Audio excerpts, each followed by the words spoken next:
baik ditampar kebenaran. Karena di India ditolak, di Afrika ditolak, masuk di Indonesia dengan 1,3 triliun waktu saya ketua komisi. Saya ingat betul itu, jangan main-main vaksin ini. Jangan main-main. Saya pertama yang bilang, saya menolak vaksin. Kalau dipaksa HAM, pelanggaran HAM.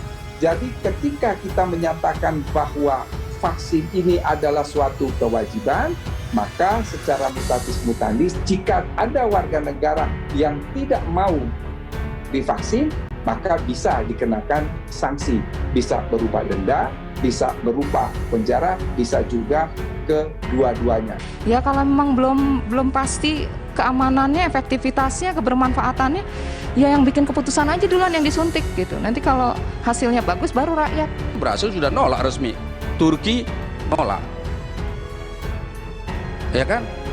Kemudian kita sekarang mau pakai sumber vaksin itu apa, asalnya dari mana ini dibuat? Apakah orang Cina atau vaksin yang virus yang ada di Cina dilemahkan, atau virus yang ada di Indonesia sudah ketemu di Bandung terus dibawa ke Cina diproduksi jadi vaksin? Nama Dr. Louis Owen masih hangat diperbincangkan bahkan usai ditangkap oleh kepolisian. Dr. Louis Owen dikenakan pasal 28 ayat 2 jangko pasal 45A ayat 2 Undang-Undang Nomor 19 Tahun 2016 tentang perubahan atas Undang-Undang Nomor 11 Tahun 2008 tentang informasi dan transaksi elektronik. Sebelum ditangkap, Dr. Louis Owen lantang menyuarakan ketidakpercayaannya terhadap COVID, bahkan menyebarkan konspirasi. Bahkan dirinya sempat menuliskan dalam akun Twitter pribadinya bahwa dirinya lebih baik ditampar kebenaran daripada dibuai kebohongan. Dr. Louis Owen sebelumnya memperingatkan orang-orang yang mencoba menasehatinya. Kepolisian menetapkan Dr. Louis sebagai tersangka dalam kasus penyebaran informasi yang ditujukan untuk menimbulkan rasa kebencian atau permusuhan individu dan atau kelompok masyarakat tertentu berdasarkan sara.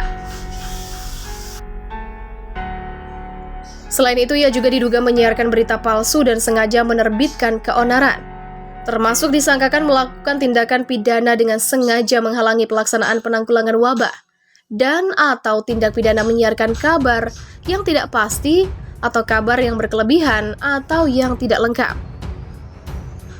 Usai Dr. Louis Owen, YouTuber Babe Aldo tantang ID debat.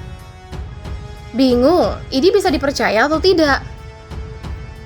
YouTuber Babe Aldo memberikan tantangan kepada Ikatan Dokter Indonesia untuk melakukan debat terbuka melawan Dr. Louis Owen.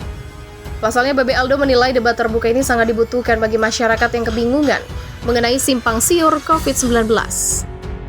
Tentunya Babe Aldo menerangkan debat terbuka antara ID dan Dr. Louis Owen juga harus bisa disaksikan masyarakat Indonesia secara luas. Babe Aldo bahkan mempertanyakan integritas ID yang bisa dipercaya atau tidak. Saya minta maaf dengan segala hormat, kami ini masyarakat bingung, apakah ID bisa dipercaya atau tidak? Begitulah tutur Babe Aldo. Sehingga debat ini dirasa bisa menghentikan berita simpang siur di kalangan masyarakat.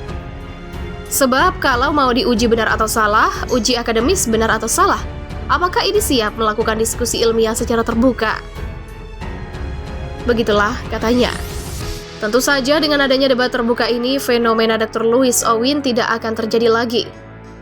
Ketua Pengurus Besar Ikatan Dokter Indonesia, Dr. Adib Kumaydi menanggapi pernyataan Babe Aldo.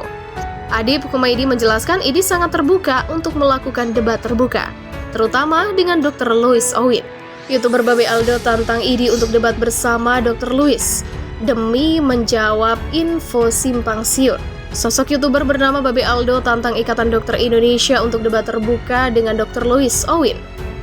Menurut Babe Aldo, hal ini diperlukan untuk menjawab kebingungan masyarakat dengan informasi yang dinilai terkesan simpang siur. Perdebatan antara ID dan Dr. Louis diminta untuk dilangsungkan dengan syarat asalkan bisa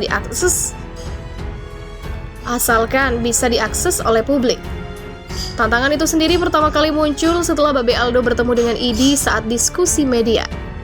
Babe Aldo dimintai pendapatnya tentang Dr. Louis. Menurut YouTuber yang video percakapannya dengan Dr. Louis meledak itu, ia dan publik merasa bingung dengan kasus COVID yang sudah terjadi selama hampir 2 tahun.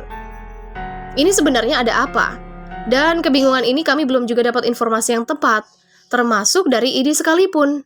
Saya minta maaf dengan segala hormat.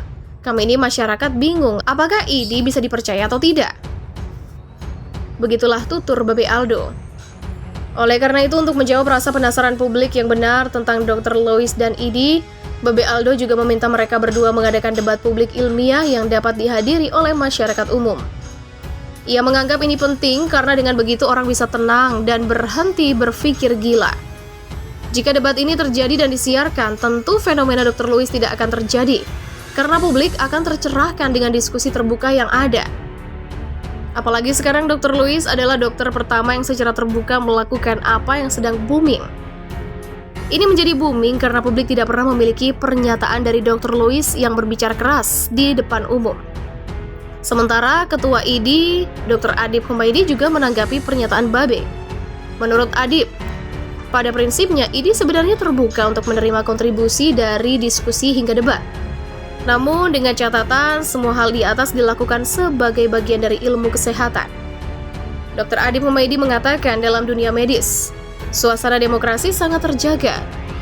Bukan tabu bagi dokter untuk melakukan debat ilmiah.